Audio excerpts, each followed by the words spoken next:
Hello, everybody. Welcome back to the Young Fan Podcast, and welcome to the second episode of the interview today. Joined by BBC News presenter, Oxford United commentator, and BBC Radio sport presenter Jerome Sale. Jerome, how are you doing, my friend? Yeah, good, Jack. Good to be with you. It's going to be interesting, really. This is going to be really, really interesting. I want to start with probably the last Oxford United game. We haven't had a game last weekend because of international call-ups. It was going to be Sunderland, of course. The last game was Sheffield Wednesday. It feels like a while ago, but it was Sheffield Wednesday. You were at the game. I was at the game as well. First of all, I want to speak to you and I want to ask you in quite simple terms, because I think we have sort of seen so far with Oxford United this sort of sense of performance and result. It's very, very two different things. So far, we've seen the performance and result being very, very separate things at Oxford. But I want to ask you straight away, what are your thoughts on the performance and the result? Both, I'm presuming you're going to say quite positive things. But what would you say with the performance and the result after that Sheffield game?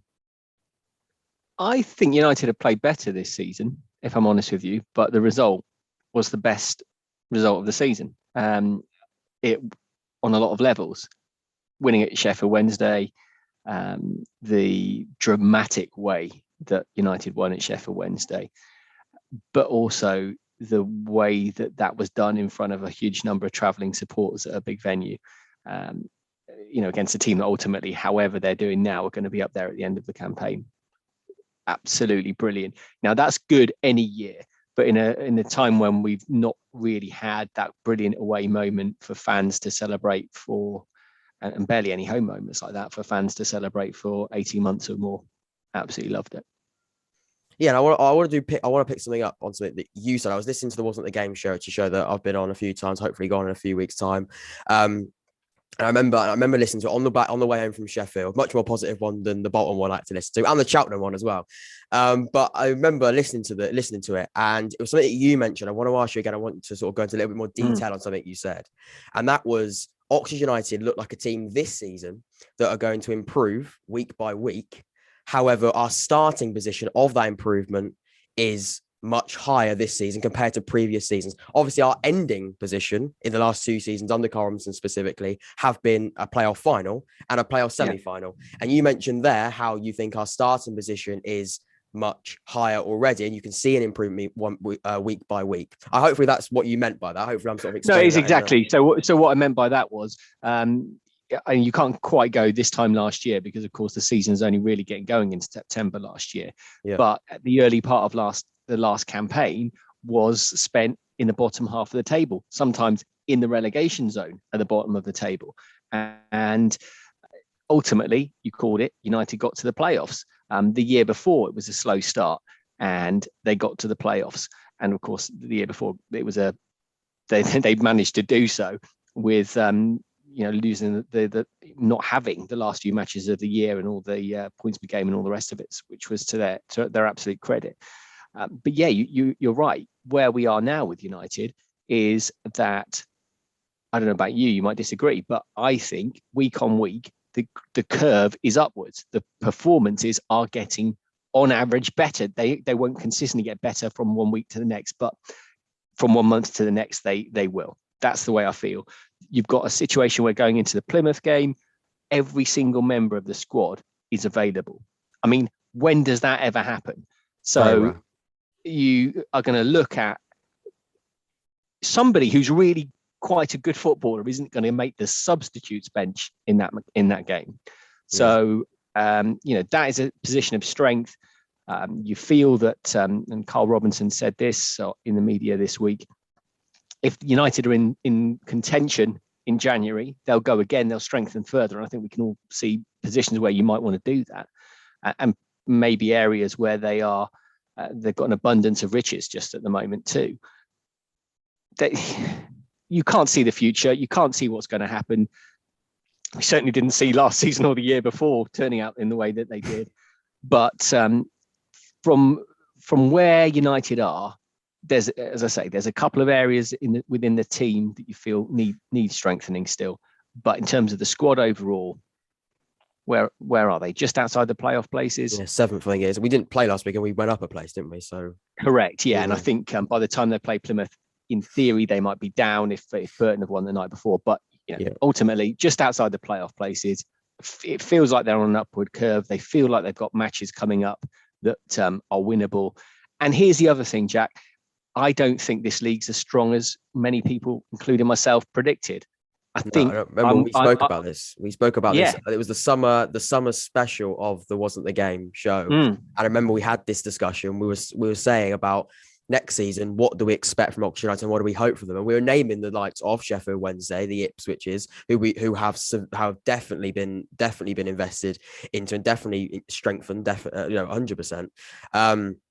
On top of the likes of the teams like Plymouth as well, who now are improving. Bolton are straight into it. Wigan have had that as well. Charlton, you'd be talking about big names that are in there. But I think I was wowed by the names and the reputation, and actually some of the money that they've spent. And yet, what they appear to be doing is following the model of, say, Sunderland, and actually struggling to acclimatise to what's required to get out of League One. And there is a little bit of all we've got to do is turn up, because we are these clubs, Sheffield Wednesday, Sunderland, etc., etc. And you do feel that perhaps Sunderland, the penny's dropped with them now, and that may no longer be the case for them. But ultimately, I think you've got a league that's full of clubs that are beatable. I'm not saying you will beat them, but they are beatable, and there is no reason why Oxford can't be an automatic promotion side. There's a lot of reasons why they don't have to be as well, but it's a good situation. Listen, early in last season, I think there was genuine concern among some people that Oxford might be a relegation side. There was, rightly or wrongly, just the way that the results were going more than anything. That's not the case. That's not the case now. And what do you see? Do you see an Oxford United different to those previous years in terms of, if you could pinpoint some different specifics when we talk about, is it that quality in the summer with the players that we brought in? Because we actually you got to take away the fact that we had loan players last season that obviously have gone back to their parent clubs. Yeah. Obviously, in terms of players we own that have gone, it was Sean Clare, Rob Atkinson, and was there somebody else that we has an original that left? Obviously, Sean Clare, Rob Atkinson were the two that definitely we own. Ruffles went. Ruffles, yeah, obviously Ruffles left because of the contract situation. But is it? Would you say it's the strength in who we brought in? Would you say that there's a difference that you can see at Oxford so far this season? Because there does feel like there's a different edge to Oxford this season. And if you could pinpoint on what that could be, would you say that the sort of, I guess, the transfer market side to it, or are there other? Yeah, I think so. I think if you look at the players that Oxford have, I don't think they're reliant on individuals as much as they were. I think in the past, for example, Marcus Brown was just a talismanic player that, and as you quite rightly identified, wasn't an Oxford player. He was on loan, but you kind of needed him to be playing well for Oxford to be a team that was going to win the game. I think that's been true with Brannigan, for example, as well. United, of course, it's good if he plays well, but they're less reliant on him. There are probably two positions where you fear for United, maybe even one in if it was for 2 or 3 weeks, where you'd fear for United if there was an injury. And right now, I think you're talking about left back, or because of the reorganisation that would require. Maybe Thornley could go in there, maybe Sam Long could go across there, but you'd be talking about reshuffling the entire back line if that happened. And you're also talking about centre forward if something happened to Matt Taylor, because Sam Winnall has struggled to stay fit. Dan Adjie, really. But still this season as well. Yeah. I don't think Dan Adjie has really, when he's been given opportunities, and some will quite rightly argue that he hasn't been given enough opportunities, but when he has been given that role to play down the middle, I don't think he's absolutely grasped it in the way that you might like, be it to try and hold on to a lead or to turn a game around. So that, I think that will be a disappointment for him, and I'm not by any means writing him off, but I feel like Adjie has to play as a 9, because I don't know if there's anyone noticed, we've got a lot of wingers that are probably ahead of him in the queue. We've got so many. And we've got wingers that also aren't getting onto the bench. I mean, the last game, the last game wasn't Shrewsbury technically, was it? That was the last game in League One. We've had a Papa John's game in between that, and obviously Dan Adjie started up front, didn't he? He did. And he scored. And he did score. And it was an interesting conversation that we had in our coverage of that, where Nathan in the commentary said, well, he scored. What more can he do? And we had Eddie Odiambo with us, who straight away, instantly said, well, actually, we're now a football club, because although he's North League manager, he will still refer to Oxford United as a way from his time at the club, and he's an Oxford fan. We are now a football club where just scoring for a centre forward isn't enough. It's about how you link up play. It's about how you manage the game. It's about how you involve with others. You cover their positions, and if 3 chances come your way, you don't just score one. You're working the goalkeeper with more, or whatever it may be. I thought he took the goal well. To be fair, Adji, the goal in the Papa John's Trophy, but didn't deliver much afterwards. I was kind of thinking, right, here we go. This is going to give us all food for thought. And then it kind of petered out a little bit. It is almost frustration, because you can see that there is a genuinely a player there that he's got some really sort of like almost rare attributes in a footballer, where you think he's got the strength, he's also got the pace, and he's also sort of he also has got a really sort of clinical strike on him as well. And it just sometimes doesn't sort of all link together. And that can be so frustrating from a fan, from a manager, from anyone. When you know that a player's got those different aspects, it just doesn't always seem to deliver. It's so frustrating. Yeah, it's probably frustrating for him as well. But you're right. The goal he scored, was quite encouraging, because it was inside the 6-yard box. If you think about Dan Adji goals, they tend to be from the corner of the penalty area, something like that. And if he is to become an effective number 9, he'll actually need to score more in and around the penalty area to make those runs across the goalkeeper, to get the tap-ins, not just the ones that curl in the top corner. So I'm pleased that we've got another game to watch in this competition, because Adji's going to get another chance when they play Spurs under 21s in a couple of weeks. And actually, that match is virtually a dead rubber, though there is mathematically a chance that Oxford can go through in it. But it's potentially, the final game in that competition for some of those fringe players to say, give me a go. And then it will depend on how United approach the FA Cup as well, because depending on the draw, Oxford might be able to rotate a little bit in the early rounds of that competition as well. So I'm not writing Adji off yet, and there are, as you say, things to encourage as well as things to frustrate. Yeah, no, I agree with that, definitely. And what I would say also, something that you linked on to, again, something you said against Sheffield Wednesday, it was that, so I think you mentioned the darker arts and the darker side of how Oxford United play as well. And something we've seen a little bit differently, because that I do think there has been a tactical approach that has been slightly different to what we've seen in previous seasons. The way that a Karl Robinson side likes to play, there's different aspects of the performance and of an Oxford United game that have looked slightly different. One in particular will be the way that we sort of control and use the sense of game management.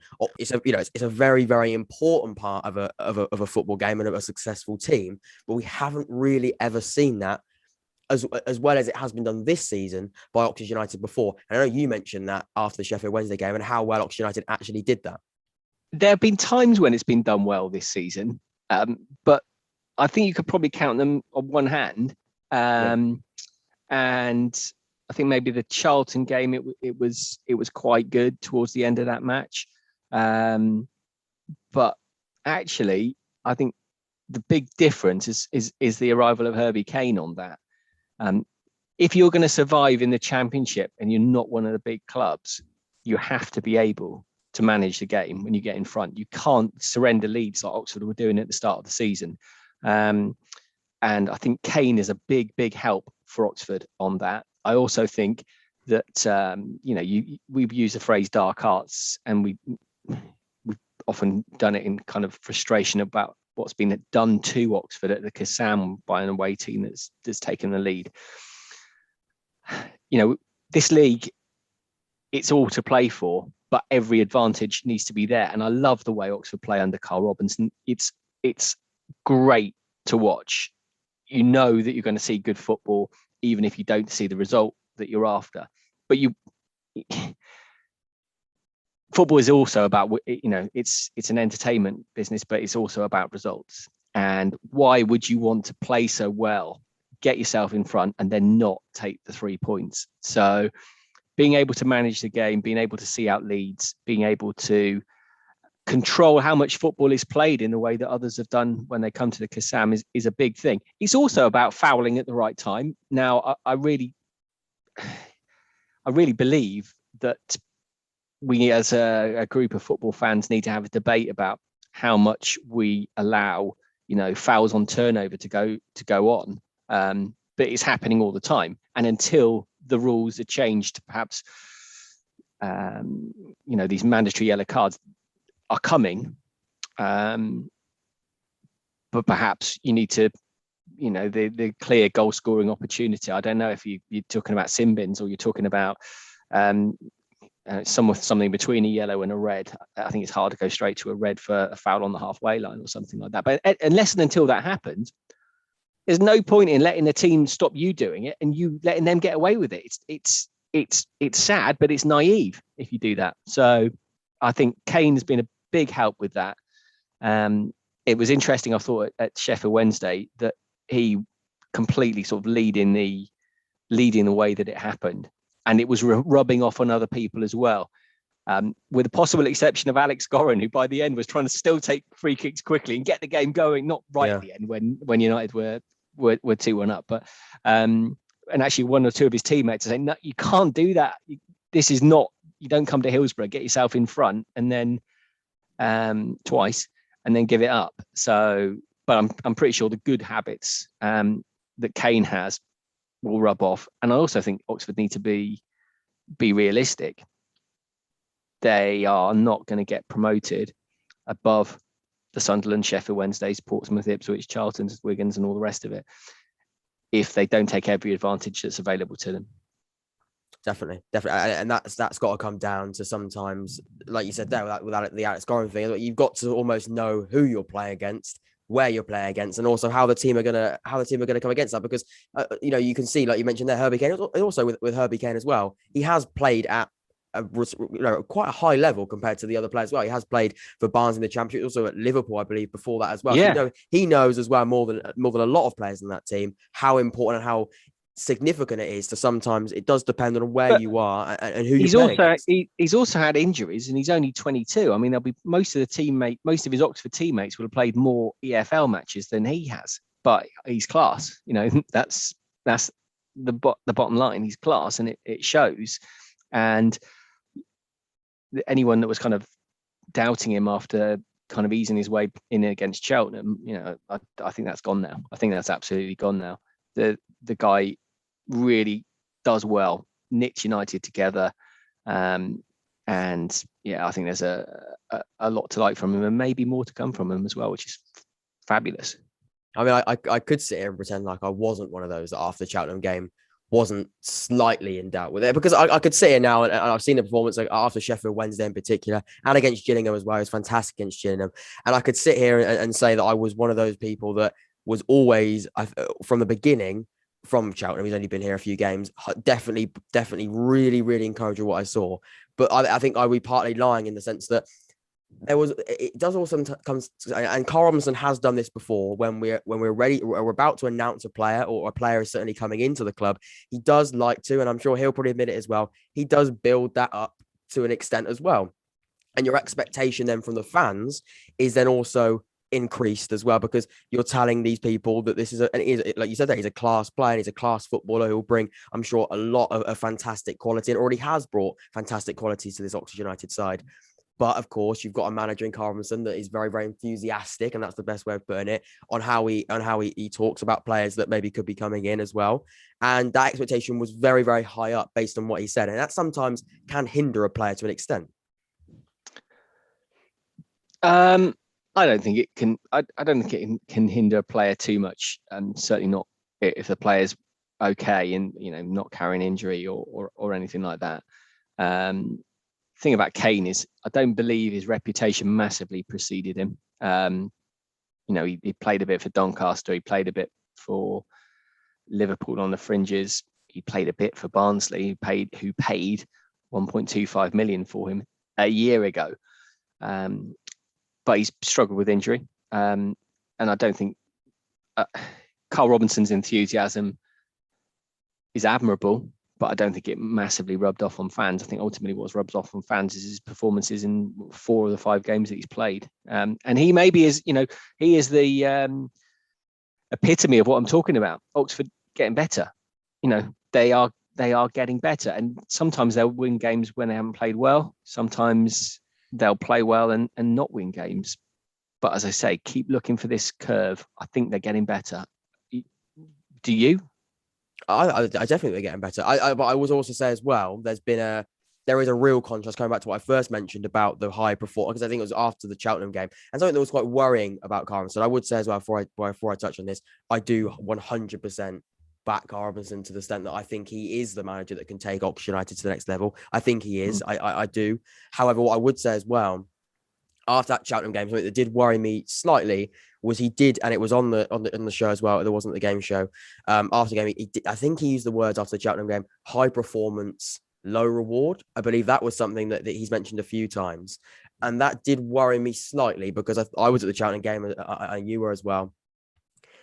There was parts of the game where there were elements of the game which were promising and good, but there are also parts of the game that were very, very worrying. And when you've got a manager then coming out and saying something like that, that doesn't always sit well, because we've just seen a performance that had elements of quite a poor one. I don't think that was high performance, low reward. That wasn't. I don't think that would be a fair assessment on the game. Yeah, I mean, I tend to agree. I didn't think it was anywhere near where Oxford can get to, and I think we've kind of seen subsequently the case. But there are teams that Oxford are going to find it difficult to play against. Cheltenham and possibly one of them. But the thing about it is, you have to remember with Robinson, sometimes he's not talking to you as a fan when you're listening to it. Sometimes his audience is the fans, is also the players, also the coaching staff, the members of the board, all the rest of it. What he says in the media, he knows is picked up by everybody, not just the reporter he's talking to. I think the difficulty with the Cheltenham game was that it was hugely disappointing to the Oxford fans that were there, packed out away end. Everyone's listening to the radio on the way home in a way that they're not doing, say, at Sheffield Wednesday at that moment. Admittedly, a very different result, but let's say Bolton, perhaps more comparable. And at that moment, he probably needed to only think about the fans. And I think we all learned a little bit of a lesson from that. I maybe have called it wrong, but certainly with the benefit of hindsight. Oh, and by the way, 26 quid to get in Wadden Road, that is in the back of supporters' minds as well. It felt like they'd been shortchanged in a lot of ways, including by the result, maybe by the performance as well. So everybody was on a short fuse at that moment, and we were probably at a turning point in the season. Actually, turns out that might have been the catalyst for Oxford getting going. That reminds me slightly of the Swindon result last season, because we had that home Swindon defeat, which was horrific for everybody involved, and then that ended up actually being that sort of switch in everything we did, and we then just sort of we went on that 9-game winning run after that. We thought, like you mentioned there, maybe before Cheltenham, that was the moment. And then I think that reminded me slightly of that sort of changing. Right, we've got to sort ourselves out. Now the fans, are getting frustrated by what we've just seen against Cheltenham, even though it was just one game. There has been sort of different parts of it before that. That did feel like a similar turning point to the Swindon game last season. Yeah, I think that's what it's early days, but that's what we've got to hope that it was. And there's signs that it might be. So fingers crossed. And talking more about Karl Robinson, I mentioned there before we spoke about the Cheltenham game, how much I do think Karl Robinson is the right man to sort of take Oxford United to the next level. What is that next level? Hopefully getting out of League One and getting ourselves into the Championship. Our question to you is, do you think he's the right man to take Oxford United level? Do you think he has the managerial capabilities to take us to the Championship? In your opinion, it is completely opinion-based. No one can read the future.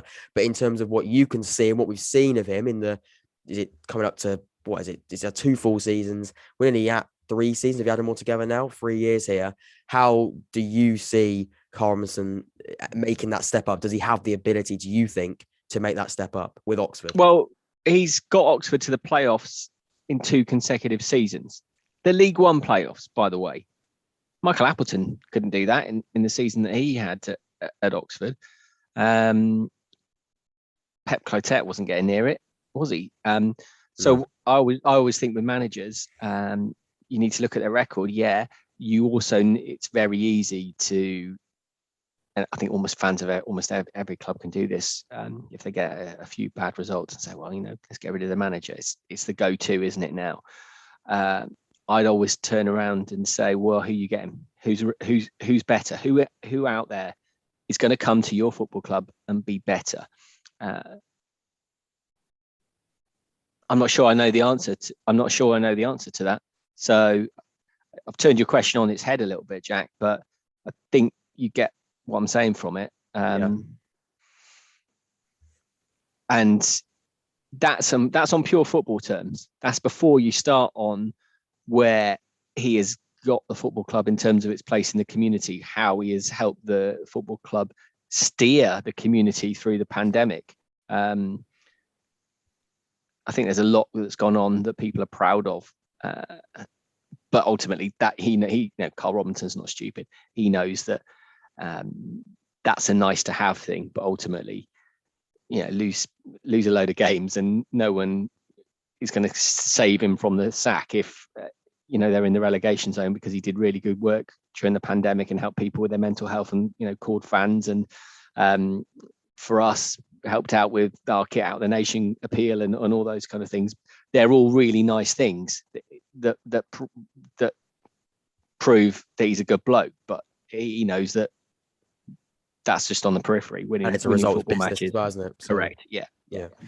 I would also say as well, when we talk about, we've already mentioned it, how tight this season actually is proving to be. I mean, it is a very, very competitive, tight league. We knew when we was coming into it, we didn't quite know what sort of league it was going to be. We knew it was going to be a very difficult one. We said that, and it has proved out to be a very, very tight one. Still difficult, but not in the way that we maybe would have expected.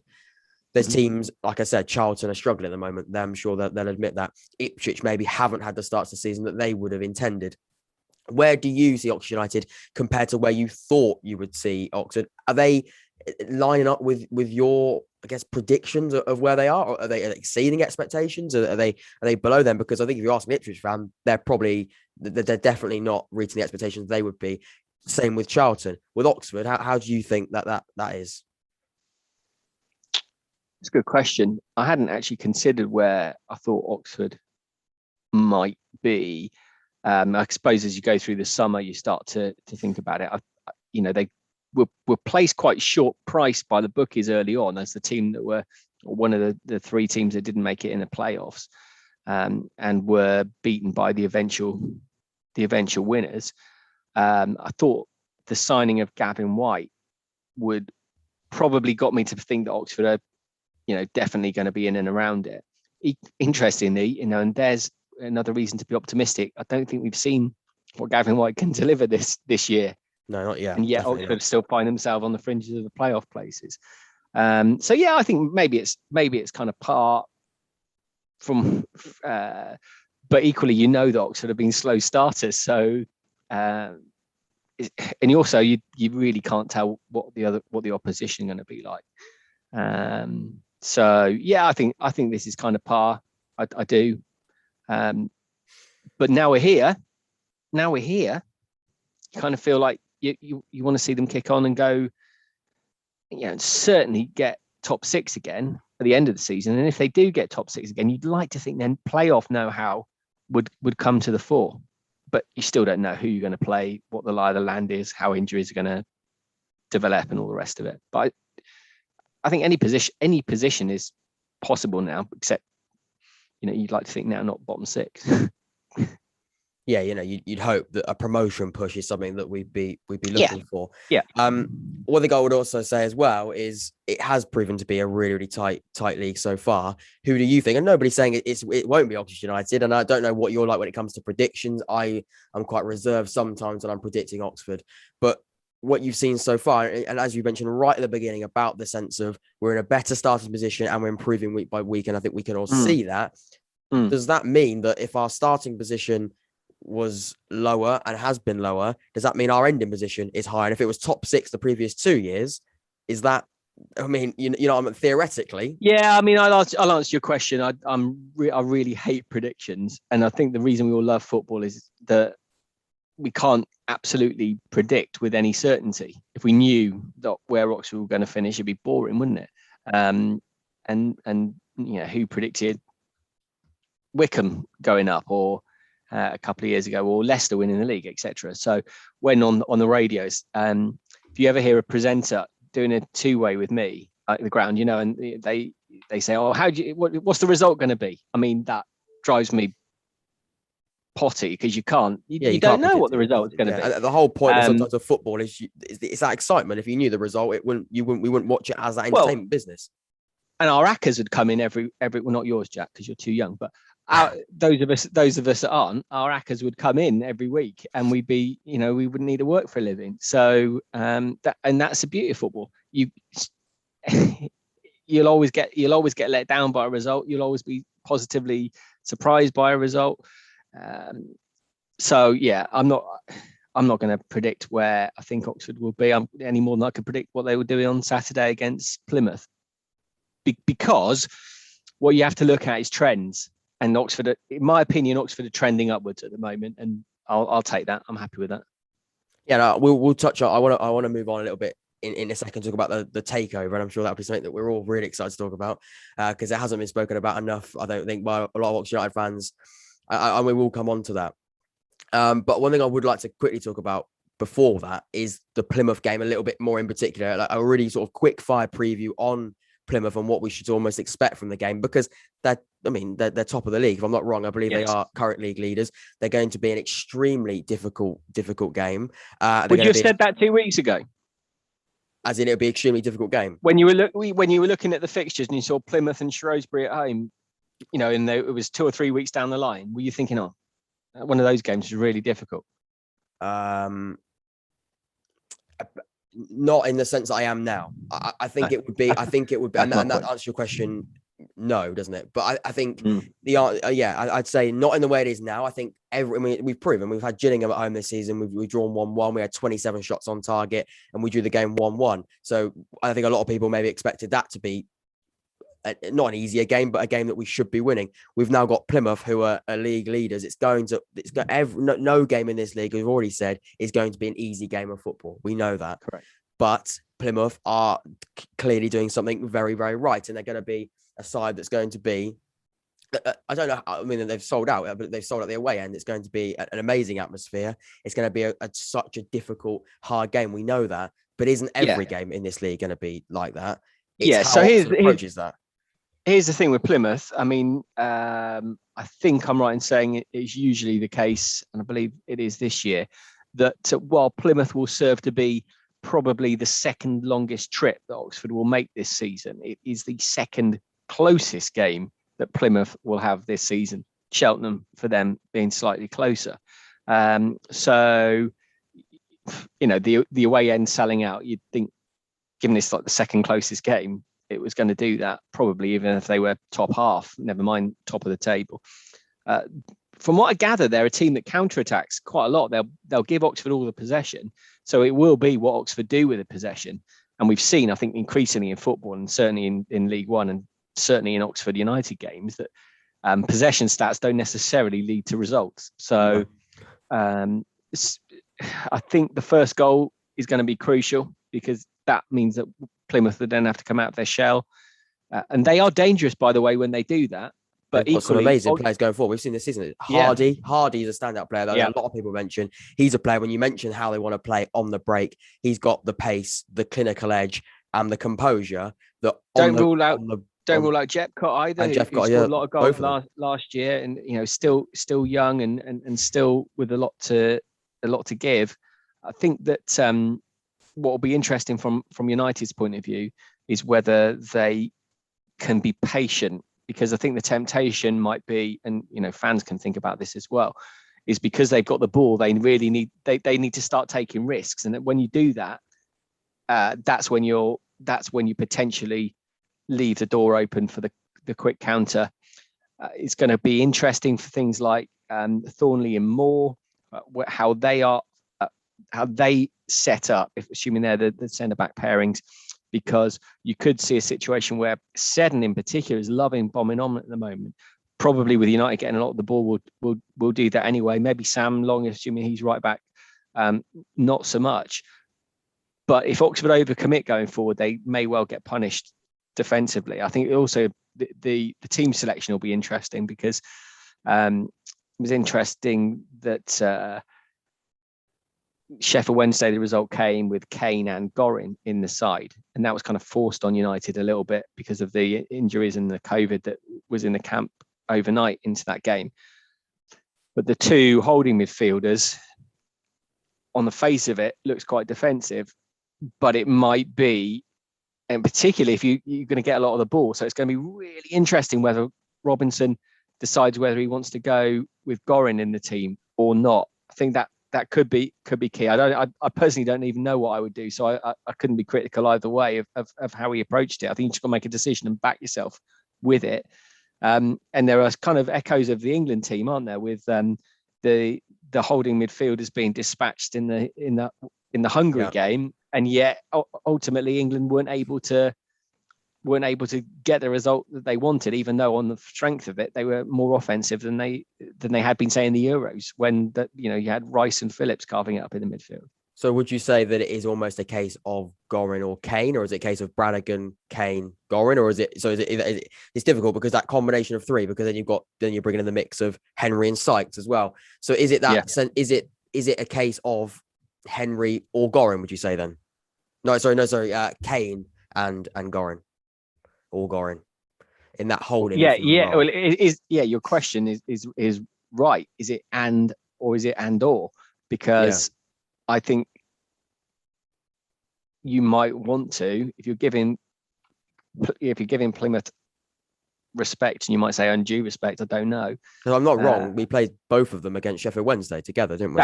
That's exactly my point, and I don't think that would have been the plan without the COVID issues that Oxford had going into the game. But Gorin and Kane together worked well. Do you treat a game at home to Plymouth in the way that you do away to Sheffield Wednesday? And my point about England is, I believe you maybe have to look at it, because England played two holding midfielders in Hungary and won comfortably. They played one at home to Hungary and drew the game. So football's a little bit on its head in terms of the tactics and all the rest of it at the moment. And I definitely think you can make a case for playing both of them, even though it's a home game. You've got Shrewsbury coming up afterwards. You might want to dispel one of them. Oh, by the way, Gorin, of course, 4 bookings come, sooner or later. And you might feel getting booked against Plymouth, miss the Shrewsbury game, will be available 7 days later. Wouldn't be the end of the world. But Burton, I believe that is, isn't it? The week, 7 days from Plymouth, and then he'd be available for the Burton game, but sit out the Shrewsbury game if he was booked this weekend. Seddon is on 4 bookings as well, and that perhaps more. And I think that's something that hasn't really been spoken about as much this season, but is a very, very important part of it. We have got players. We know Gorin most seasons is going to probably have to sit out games. But if he sits out a game and Kane's playing in that role, we should be okay. You'll take it, wouldn't you? Yeah, exactly. Yeah. So. There's things like that Robinson may want to manage, or may just see that events have to take their course and then deal with it accordingly. But I think you can definitely make a case for Kane and Gorin playing in midfield. Brannigan probably has to play. Does Henry go further up again and try and be the supply route for Matt Taylor, as he's been successfully in the past? Henry, of course, was on the bench at Sheffield Wednesday, wasn't he? But came on to good effect, shall we say? Yeah, came on to definitely make his name for himself, even if he was on the bench. And also Nathan Holland, big uptick in his form, I think, in the last. Really impressive, Nathan Holland. I think someone like Gavin White as well. He's now gonna. I don't know about Gavin White. We have spoken about. We could talk about on the pitch all day, and I do want to get on some other things. However, what I would say, my final point on the pitch, where we talk a little bit about off it, is someone like Gavin White, who's been at the club before. He's now come back as well, now on loan. How do you think? Do you think that's affected him slightly? Do you think that there's a bit of almost not complacency, but I've been here before. No. I know the fans do like me. I know that I'm a definite fan favorite. The fans respect me a lot for what I've done. Do you think that affects it slightly, or is that completely waffle? I don't think that's impacting White at all. I think he's a different player. I think he's played. I'd agree, by the way, with you. I think he'll play with more. I think he plays with more experience. I think sometimes that weighs you down a little bit. I think when he was with United first time around, there was this kind of joie de vivre about him. He was just like a young player living his best life, and there wasn't so much expectation on him. That's true, but also I think there's he's an international footballer now, and there's an expectation when he plays that he doesn't just go at players and trots back to wait for the next attack. If you're playing in the front three, by the way, on the left most of the time for United when he's a right footer, but to help the team out, you've also got a defensive responsibility because of the way United largely play in the 4-3-3. So all of those things are in his mind. I'm pretty confident we'll see more from Gavin White as the season goes on. I almost like the fact that Oxford are in contention without White coming to the fore, because I believe that at some stage he will, and that's good, isn't it? That's good. Nice place to be. You've got Oxford into that situation, and on paper, one of your best players, your only true regular international. You still feel there's more to come. Nice place to be, correct? Really good selection position to be in. And Karl Robinson will be another one of those people that are going to be very happy with that position. I think we could go on hours and hours talking about on the pitch so far this season, because even though it has only been 11, 12 games, I think that's right, 11 or 12 games so far this season, slightly different with the international weekend causing a difficult amount of games and different amount of games is the word. But ultimately, after every game, there's still so much to discuss. And that's the point. There's been so much already to talk about after such a small amount of games. It is quite a small segment in the grand scheme of things. I mean, it's a segment, maybe not a small segment, but it's certainly a significant segment. I do want to talk about off the field stuff slightly, and that is the takeover. It's something that a lot of people are going to be speaking about and have been speaking about for a while. And it's not. It definitely not. I don't think it's been almost drained out to the point where we don't want to speak about anymore, but it definitely has been spoken about a lot. However, I think it's become a little bit more. And for me, I found sort of an interesting point now. And I've wanted to get you on the podcast, Joe, for a while. And I would have spoken about this pretty much whatever, even though and without what's happened in the last few weeks or so with the takeover, specifically, or I say week or so, with the Newcastle takeover, because we've seen that massively develop and change. Obviously, they finally have had that. Obviously, there's been a lot of talks about takeovers in football recently with that Newcastle one. £430 billion, I believe, for all that Saudi Arabian consortium is. Who've just bought Newcastle. How do you think that impacts Oxford? And it's a very, very big question, because there's going to be so many different ways. But I would say for me, I found it is this sort of slowly killing any chance of a team like Oxford, maybe not even turning into a team, but maybe being like the next Brentford, who are definitely going to try it in a different way. Brentford are trying to do it. Leicester have tried to do it as well. But that is almost sort of that. I think that takeover with that as well, is that slowly killing any chance of a team like Oxford without that huge investment of really getting to the next step? Because I always believe that an English pyramid should theoretically have the other ability that you can climb your way up to the top. But is it getting to the point now where we are at Oxford? Because everyone's speaking about it from a Newcastle perspective. It's great from a Newcastle perspective. I'm pretty sure it would be the majority feeling around it. But for a team like Oxford, and for a lot of teams in League One and a Championship below that, how does that impact us and teams around us trying to work your way up? I don't think it does, Jack, to be honest with you. I mean, those that were there at St James's Park in the early days of 2020, before it all went horribly wrong, would see what a massive football club it is.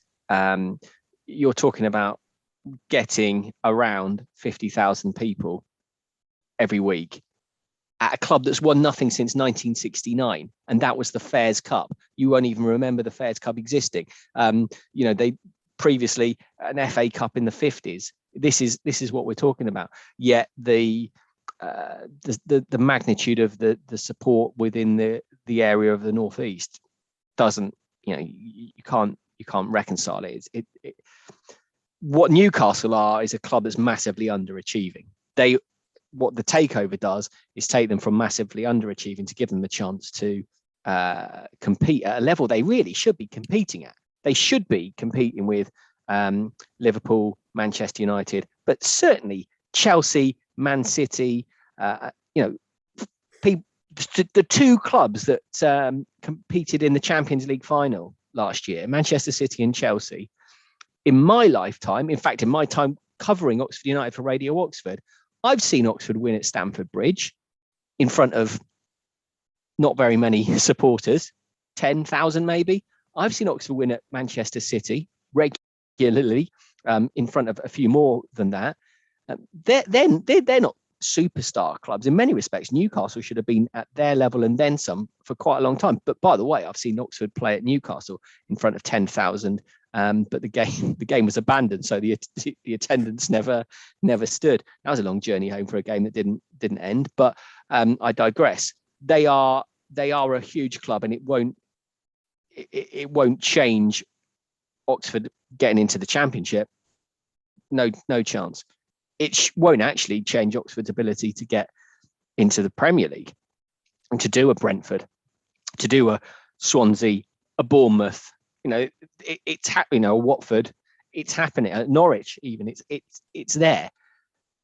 I don't think we're going to see Oxford get in the Champions League anytime soon. Sorry to disappoint you, but no, I don't think that's a realistic approach. But I don't think it impacts Oxford particularly at all.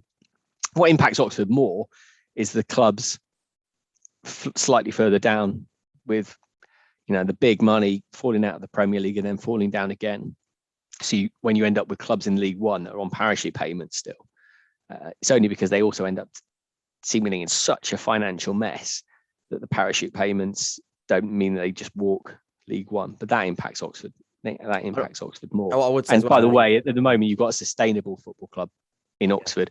And whilst you do want to be a team that's competing to get into the Championship, surviving in the Championship, maybe in our dreams to be able to get in and have a run in the top flight. Even it's more important not to be a team that tumbles out of the league and never to be seen again. Yeah, and that definitely has to be the point that you make there is right, and my way of thinking about it is definitely, I think is just a different element, a different looking at another way of looking at it.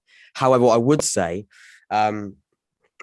when we're talking about the two takers, when we compare Oxford's potential takeover with Newcastle takeover, you have to also remember as well that although there's a huge different way of looking at it financially, they're also looking for different things with it. Newcastle takeover is now looking, like you said, to be competing with those top teams and winning some of the best trophies in Europe and hopefully for them, the Premier League in England. Oxford's takeover is potentially getting ourselves into the Championship and maybe sorting out a stadium situation. So things are very, very different. So those two different. Yeah, so you're talking about completely different things, scale. a completely different scale, completely. Yeah. Yeah, but you could argue right now where Oxford are 7th or 8th in League One is exactly their par position.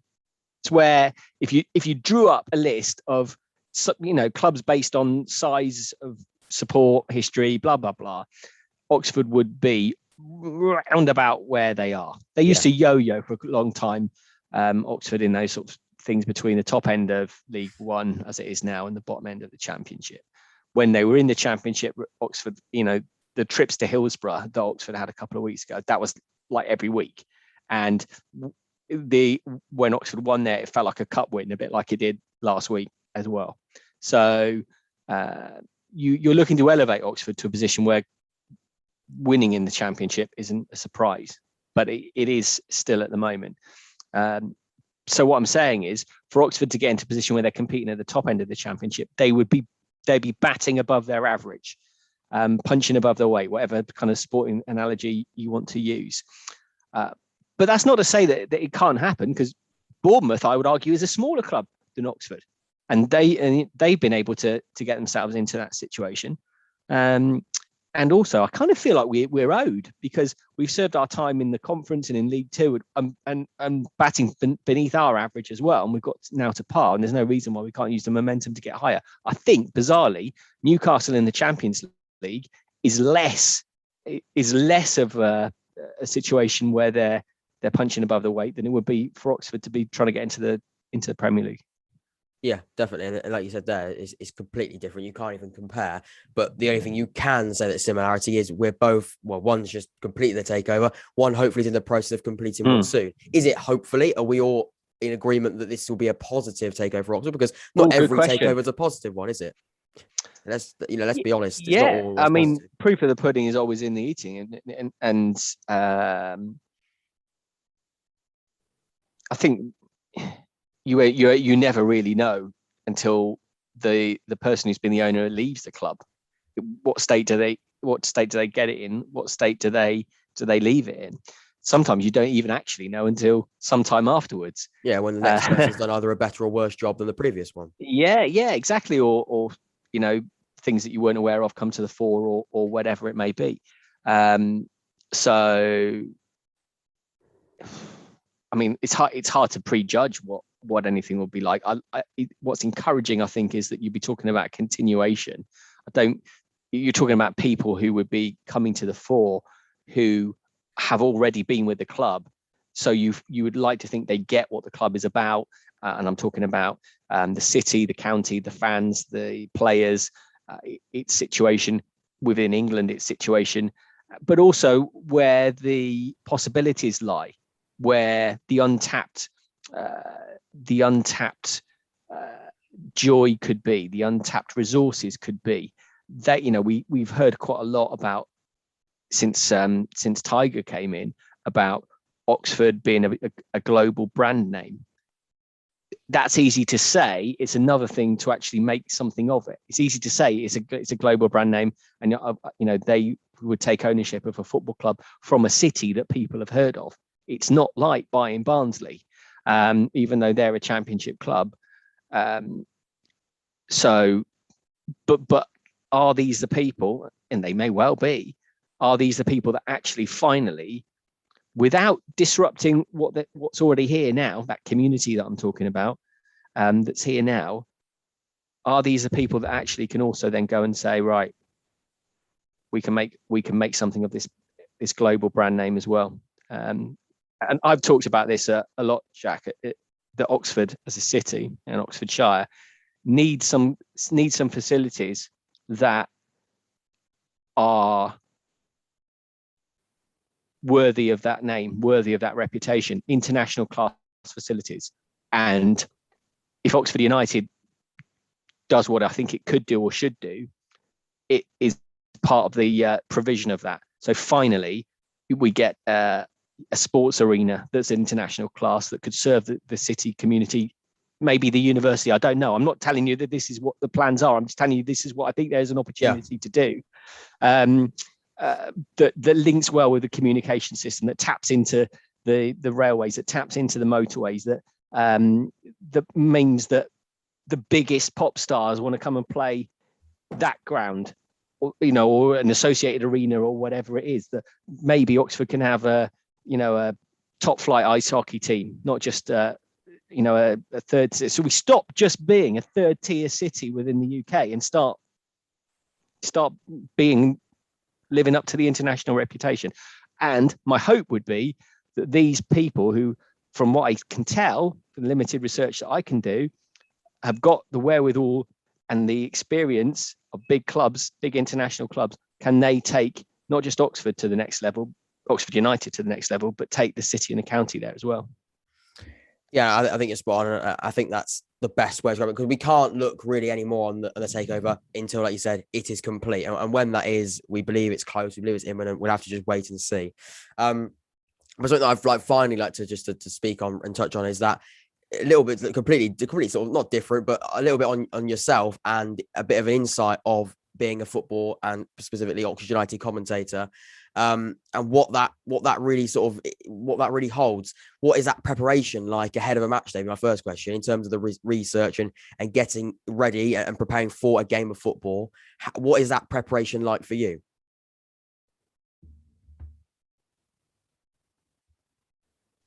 It's a good question. It depends, really. I mean, sometimes when you're watching Oxford United every week, what you need to learn about that club diminishes. So then you're looking for quirky bits of information that you could drop in. You're talking about a feel of where the game will go, and then you're looking at the opposition.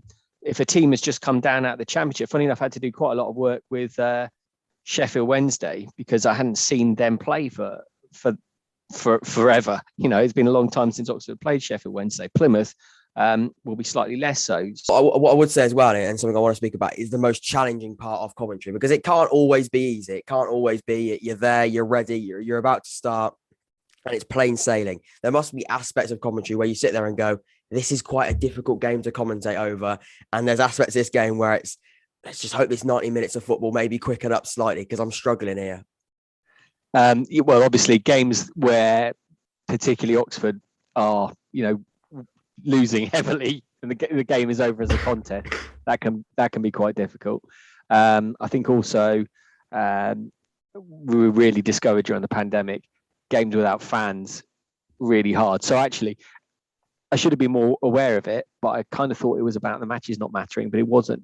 Pre-season friendlies are hard to do because people aren't that into it. The crowd's not that into it. And they're really difficult to kind of push the push the atmosphere forward. But when those first few games were played, I mean, the worst game ever on so many levels was a Wycombe playoff final. I've literally no idea how we got through that. The whole day was horrific. And that's before you even start on the game. It was like it was literally like your worst nightmare was being played out in front of you. Wembley, massive game with no supporters. So you're trying to convey the importance of a football match, which is normally all about it is the people, because I think we discovered that football is about fans over the last few months, without a doubt. If we were in any doubt before, but you're trying to convey the magnitude and importance of a game without supporters there is really hard. Now, I hadn't realised how much the rhythm of a game is based on the way supporters are. If you're listening at home, you don't really need me to tell you that the ball is getting closer to the penalty area, because you hear, so if it's a home game in particular, you hear the crowd getting up around. You actually don't even need me to tell you sometimes if there's been a goal. Yeah, because that crowd and the atmosphere. The place has gone crazy. I mean, so then it's up to me to describe what you can't see. So when their fans aren't there, that difficult. Ultimately is the worst kind of thing, because the Swindon away game, the win last year, I wasn't even at the game. I was commentating off TV pictures because of COVID. But speaking to those who were, they're saying, you've won an away derby. It should be brilliant, and yet when Adji scores and we see United win, I think everyone's buzzing. But by the next morning, if you win that game under normal times, the next morning you're still buzzing. Yeah. Actually, by the next morning it was just another game. And actually, the way I would look at it is James Henry scoring at Sheffield Wednesday. If that's in front of nobody, we're not talking about it anymore. We've spent a lot of time talking about the Sheffield Wednesday game on this podcast. We well moved on if that's without fans. So there's your answer. The blowout games and games with no fans. Yeah, so difficult, and that must change everything. It changes everything from players, and you don't almost think about what it means from the broadcasting point of view as well. That the whole thing changes. Well, don't feel sorry for us because we were at most of the games when fans weren't, and we have got a privileged position that we understand that we've got a duty of responsibility and people care. But that's also what I would say about the job that we have. You mentioned at the start that I do kind of news stuff as well on TV, as well as the sport on the radio. And people ask me what the difference is. And the difference is that when you turn on the radio to hear a football game, you know what you've turned on for. You want to hear how Oxford United are getting on. If you turn the news on tonight, chances are you won't actually know what you will be at the mercy of on an average day what the producer of the news program thinks you should know. Genuinely tonight, if I turned the news on, I wouldn't be thinking, I wonder what's happened with whatever, because I don't know. So I'm waiting for you to tell me. But if you turn on the radio for football, you want to know how Oxford have got on. And that's the difference. Football is news that people care about. And that's what I say to news journalists, and they don't like it very much. Yeah. But it's true. It's true. It just is very, very true. For other people, like you probably say, they probably don't want to hear it. But from an Oxford perspective and from a football perspective, and for even bigger, a sports perspective, it's about expectations as well. Is people know what they've tuned in for, which they don't with almost anything else. Certainly with the unexpected side of it. Yeah. Definitely. Well, Jerome, it's been an absolute pleasure. I mean, it's been a very, very, very insightful, interesting, and just a great football Oxford United chat. We've discussed so many different things. I'd love to have you on again in the future because so much more we can talk about. And I look forward to seeing you, or virtually seeing you, should I say, for the Burton game. Hopefully we'll be back on. You're going to come on, wasn't it, the game for us then? I think we'll go for the Burton game. I'll be there for Plymouth. We'll be at the home game there, and then I'll do the wasn't the game on the Burton one. I really look forward to that. So that'll be. We're talking really after 9 points then, Jack. Then hopefully, we can see Plymouth. We can then see Shrewsbury, and then we can see a really positive wasn't the game. Because I've got to be honest, I've got a slight wasn't the game curse. I'm not going to lie, I do have a little curse. I think I was on for the whole game in which we lost 2-0. And I think I'd say that I think we did. I think it was the other Shrewsbury game actually I was on. I think we might have won that one. So okay, I think a 50-50. But then, it's true. To be fair, I did do the summer one, which wasn't actually a game. So I've got a 50% chance of success so far. 50% success rate. So no curse. We'll have to find out. Anyway, thank you so much, Jerome, for joining me. It's been a great podcast, and I look forward to having you on hopefully again soon. All the best. Fantastic, Jerome. Take care.